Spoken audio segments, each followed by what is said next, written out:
Boybekjonni bobosi Hasan akamning hisoblaridan avtomobil Tiko.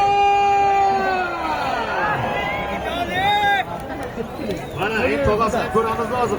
Boshini ustiga nima qo'yadi ekan? Yigit tog'asiga o'xshasin deydi. Qani bormi tog'alar?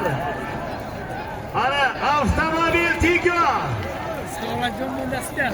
Ana ustiga tog'alarning hisobidan, ya tog'asi mart so'm qo'ymaydi aka. Tog'alarni bilaman, mart yigitlar so'm qo'ymaydi bu bolalar. Ana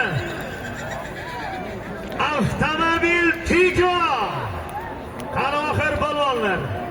Oxir Bejigar pulti, propankasi, polni zapravka benzini, tonirovka ruxsatnomasi bilan avtomobil Tiko. Ana Hasan bobosining hisobidan so'rab. Ana G'ofur tog'asidan 500 ming so'm.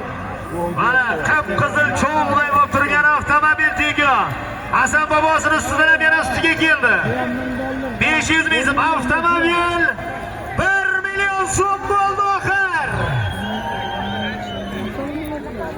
Erkak so'zi 5 ta harfdan iboratdir. Mana Suhrob bo'ldi aka, chuvlashmaylar. Suhrobjonni talabiga binoan mana shu yerda aytib berib ketay endi. Saybadan ham so'ymayam. Erkak so'zi 5 ta harfdan iboratdir. Har bir harfi mardlik uchun iboratdir. Mard erkakka chin do'st topmoq zo'r tijoratdir. Ba'zilar bor, erkak deyish xijolatdir.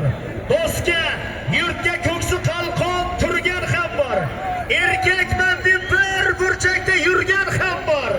Keng bo'lsin, imkoniyati keng bo'lsin. Erkak boshi tog'lar bilan teng bo'lsin.